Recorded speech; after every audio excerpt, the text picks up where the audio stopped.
and retired people, and just a lot of people they know. And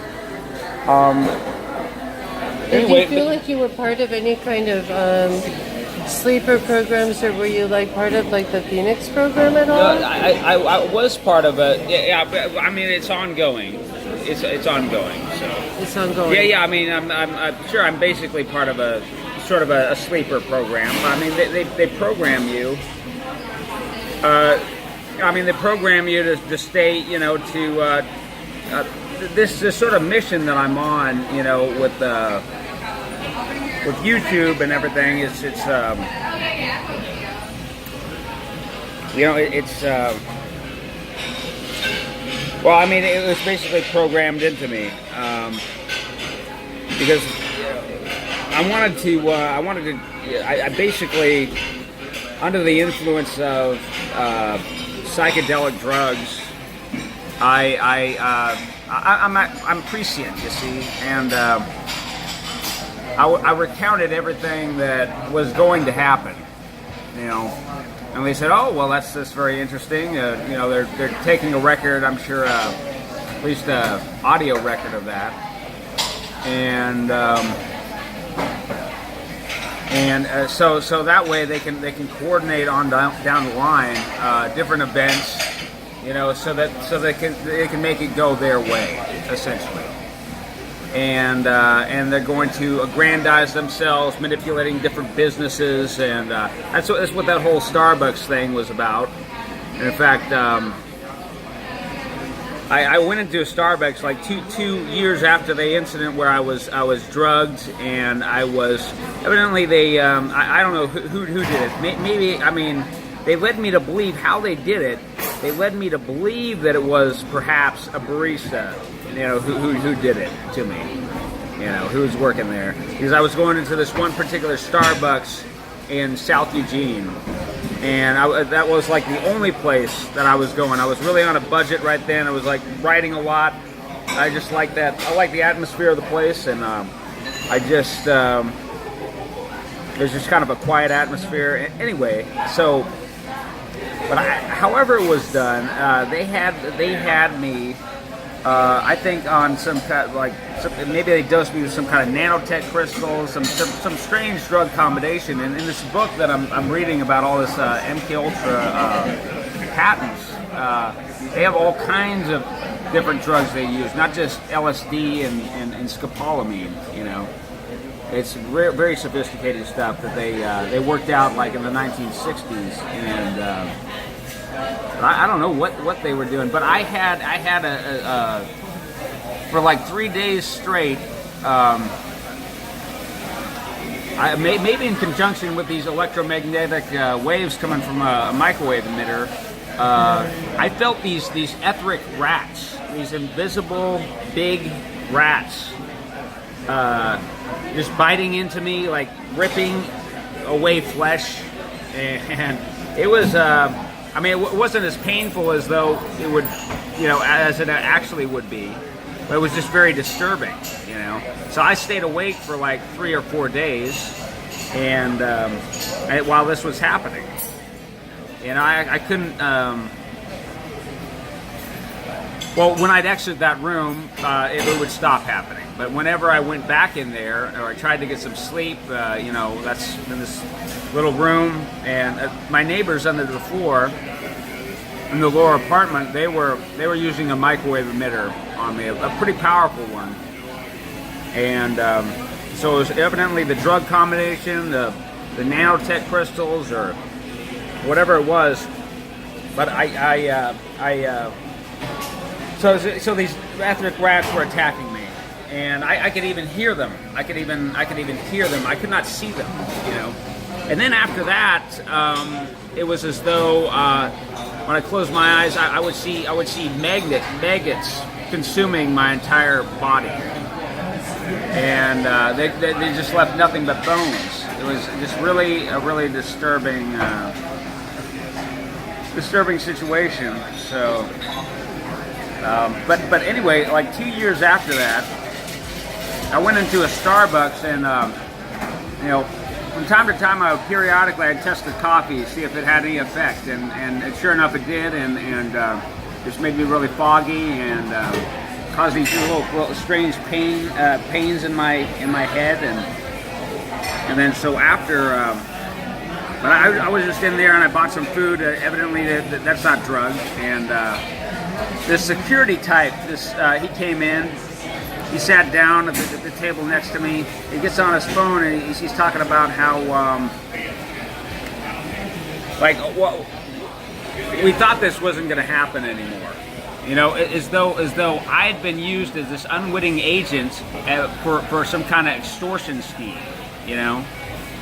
Like these people these deep state assholes had drugged me this way, so causing me to produce that video, etc., etc., which caused a stir, you know, and caused and so business dropped off in Starbucks in general, and so anyway, he said we thought this was going to stop happening. You know, like he's communicating with some people who are, you know, blackmailing the corporation or what, you know, extorting the corporation out of money somehow through my actions, as though I was just an actor, you know, as though this didn't even really happen. I'm just a really great actor, you know. He did this, you know, very convincing video, you know, along with his brother, who's also an actor. My brother's a professional actor, so. Sure, it's true. I used to do some acting. You know, I was in some plays and so on. I did some commercials and so on, but I mean, that's all part of it. You know, that's part of why I was recruited by the CIA in the Marine Corps, or just some black ops organization within the Marine Corps that I dubbed the Order of the Shining Serpent, to indicate that they're sort of satanic, but I don't know, they're very I don't know, mystical, you know, shining or psychic, or, you know. So that's kind of what. Anyway, so I mean, these people are involved in all this wild stuff, and I was an oracle for the Marine Corps, and they had me read these intelligence reports, and then they had me take some kind of psychedelic concoction. Sometimes it was laced with menstrual blood, when they wanted to know more about their wives and how to negotiate those relationships, because it was such a strain on relationships and being in the military, deploying and being away from your loved ones, and so I mean yeah. Anyway, I've got these altars, and it's really I don't know. My oracle altar was this sorceress, this like Portuguese sorceress. I think it's a past life, and so they would see me assume this identity of this Portuguese sorceress, you know, who did similar stuff, you know, basically back, I don't know, 300 years ago or so, and that was either funny or slightly arousing to some people. And after that, I was used as I do have one memory anyway of being used as a kind of a sex slave, but I don't know if it was extensive at all, because I was a real, you know. Another thing, you know, I was really great at. I'm a good martial artist, and but in those days I was a real terror, and so they didn't want to. You know, they'd be dealing with I don't know, a cat with claws, so to speak. You know, so I don't know it. So it was, but anyway, I would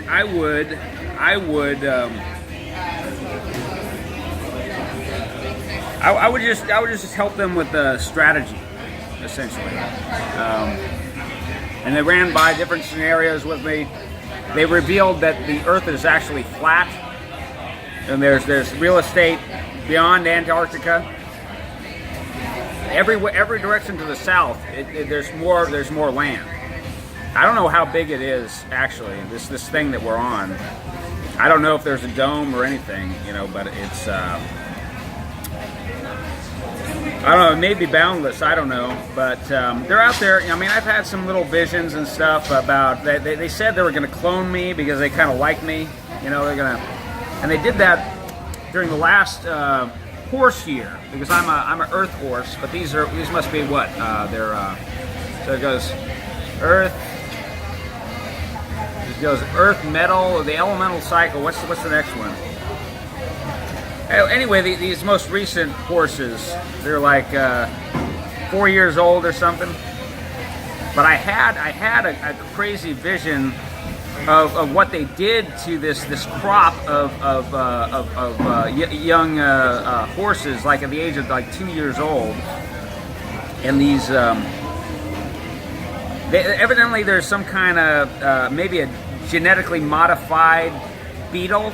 It's got this sort of iridescent coloring, you know, the way some insects do. And it's kind of like Labradorite or something, but it's kind of a rainbow colored. But they're mostly black. There's blackish rainbow colored. These big beetles, the size of about terriers, like a Yorkshire Terrier, and they left them all in this jungle, right? Like under the canopy, and they cleared away most of the brush.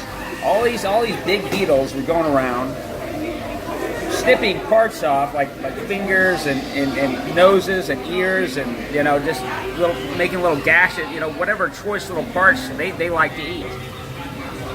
And they were doing this to traumatize these little kids, because they knew they had to. They knew they had to do that to create the kind of personality, the kind of mean, vicious personality, you know. Because I didn't want to have them, for some reason these people like circumcision. I don't want them circumcised. I myself am not circumcised, and I think it makes a person a little more mean-spirited. Evidently it has some kind of effect on, permanent effect on the nervous system, or pain response. But, you know, I'm not trying to be, not trying to be insensitive to people who were mutilated like that. I mean, they did that to my own father, so, you know, whom I really respect. But anyway, but the thing is, what they do is they use stem cell treatments, which can regrow like a whole limb. You could chop your own arm off, and it could regrow within like 6 months. So that's what they did with those kids, evidently, or at least that's maybe part of a mind control script. You know, it's just part of some record, the recording they did with me, and you know, this is part of the little make believe sci-fi, you know, thing they do to motivate you, to keep you going. Like, it doesn't matter if I die. You know, well, I already have, in essence, I have descendants, or at least clones or whatever. But, yeah, I don't know. I'm not even, well, actually, I'm not sure that these, they really were clones. They looked a lot like me, but then I had this other memory of this woman. And we actually, in this dream, we traipsed along together, and we came across this terrible scene of carnage, you know. Like, there's like 200 of them, you know. And I'm assuming that perhaps they're our offspring. The first time I took mushrooms, at least that I actually recall, you know, this was after the Marine Corps, you know, when I had a recollection of having sex with some woman, I don't know, but it was really just incredible, all the confluence of the chakra storms and all this, you know, it was just incredible, and it was the kind of experience that a young person would have, a really, you know, like a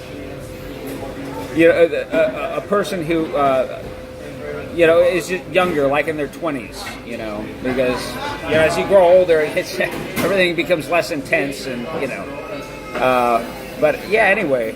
So it may have been our offspring. In fact, that might have been approved, but it's just, I don't know. You don't, all the manipulation. You just don't. You get to where you don't trust your instincts anymore. You don't trust any kind of psychic capability you have. You suspect that it is just manipulated. You suspect it's a result of the subliminal programming you received the night prior, and or it's maybe just currently going on. So it's I don't know. And they've used all kind. I mean, subsequently to degrade me and to just destroy my mind and make me less credible. I mean, evidently they've used gabapentin, which is like it degrades the nervous system, and they've also, I believe, they've used mercury vapor out of spent fluorescent bulbs. That would be an easy source, and. So yeah, I don't know. I've noticed a lot of mental decline, cognitive decline. My vocabulary has been reduced quite a bit, and I don't know. I mean, I saw all this in the long chain prevision of my entire life that actually stretched beyond my life after my death. And of course, I saw different possibilities depending on what path I take. I saw all these different horrible things, but so it's kind of like I'm inured to so much of this, and anyway, it takes quite a bit to like I'll cry at times, but And it's like I've seen all this before, and the life that I'm living currently in the now, it's like a faded copy of the long chain prevision, essentially. So it's like it is a dream in essence. Like I already lived my life, and anyway, kind of. I'd like to, not. I don't know. I'd like to have more engagement, and I'm trying to do that, and I'm trying to do something, different than keep traipsing down these dark paths. I realize I've been like operating at the lowest level of vibration pretty consistently, just to survive, because there's been many opportunities to go out with a big bang, so to speak, and but yeah, I don't know. So I'm just, I've been playing it real conservative, writing this. I wrote this science fiction novel, Emo Apocalypse in Summertime, and I don't know. It's about a mass shooter actually, and his little adventure. But we come to find out it's actually this virtual reality video game that exists in like the 2040s. Where you actually you go into this like chrysalis sort of chrysalis type device, and it's electromagnetic, and it's very similar to what the machine that the CIA programmed me with. I mean, it's part of the programming, but basically it's like a whole sensorium experience where you're actually thinking the thoughts and feeling the things, and that some historical person experienced, because it's derived from their cells, their clone cells, or their cells grown in a little petri dish. It's derived from their clone. Actually, they clone a person, and then they anyway. So that's the basis for this. This we find out it's a video game. The whole thing is just a video game. It's very I don't know. It's a very unique piece of writing, and it's become infamous, and it has caused me to be very highly, even more heavily targeted, because I betrayed them with that, and so. But anyway, I was involved in the black operation, which ensured that 9/11 happened, because the Saudi hijackers, their programming was breaking down. It needed continual reinforcement, You know, for them to say, okay, well, there's these 72 virgins that are waiting for me, and you know, like they were there in San Diego, and they were as part of their little cover. You know, they were going to a lot of strip clubs, and they were going to some bars and the nicer restaurants there in San Diego. So, I mean, some of us mind-controlled agents in the Marine Corps were evidently being utilized to we drugged their drinks. We got in little fights with them, and I remember pushing one guy into his own stream of urine while he was in the restroom and at the urinal. I just bumped into him and pretended it was an accident, and yeah. So basically, I mean, they were using microwave emitters in the lower apartment and the apartment to the side of those guys. And I actually went by there on leave. I walked down the street. I was just I thought somehow that I had never visited San Diego before, you know, but I actually visited many times. It's very close by to Camp Pendleton, and you know. Anyway, they recognized me. They're out there. They were drinking some beer out on the balcony there, and they recognized me, like, yeah, you know. And I thought, oh, those guys must be under surveillance. Well, you know, they are Middle Eastern, and I'd read the book. They had me read Black Sunday by Thomas Harris, which describes this big time. A fictional terrorist event at like the Super Bowl, I think, yeah. So I was all hot to trot. I thought, oh, it's inevitable. They're like, that's something like that's going to happen. Well, we may as well just cause something like that to happen to get us into the next big war, because Russia and China are, they're advancing, and they're going to conquest all the minerals and the oil and everything out of the Middle East, and we got to keep America on top, because America, we're more moral and ethical, and we have some freedom in this country, all that kind of stuff. So I thought, America's the last best hope, and so I'm going to do my damnedest here, and I'm just being very pragmatic, so. That's what happened. As far as I know, anyway. And when I saw the buildings fall, I thought, oh wow, there's a secondary element in there. They'd rigged them up. They'd rigged them up for demolition. And of course, we find out like 2 weeks before there was some kind of maintenance thing going on, and like the whole floor shut down and all this. And sure enough, I mean, they were probably just inspecting everything, making sure all the charges were all, were still good, all the connections and everything. And I've done some little controlled demolition myself with EOD, so. Anyway, I thought, wow, that was great job, I somehow thought that some other Middle Eastern terrorists had done that, they had somehow gone into the building, but no, that's of course not what happened. That's ridiculous. So, anyway,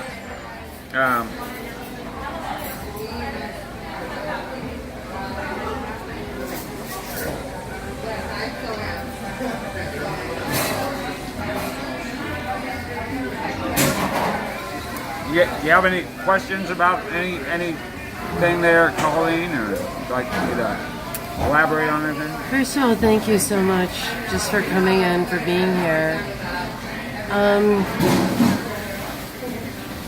Do you feel missing time at all? John Boy? I have had those events when I was, interestingly, I was,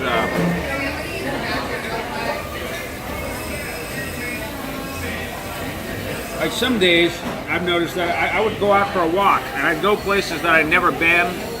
I'd encounter people that I'd never, talked to. I had odd conversations with them. And sometimes, yeah, I was. I mean, hours would pass, and then I'd notice, you know, like on my watch. I usually wear a watch. I used to. That many hours had passed, and in the Marine Corps, it was very strange. I would pretty consistently think it was a day later. Like on the weekend, I would come in on Sunday thinking it was Monday. Sometimes I'd even come in on Saturday thinking it was Monday, and I had to show up for the formation. You know, it was pretty crazy. I guess that's pretty common for people in some kind of MK Ultra program. How do you feel about UFOs, John Boyle?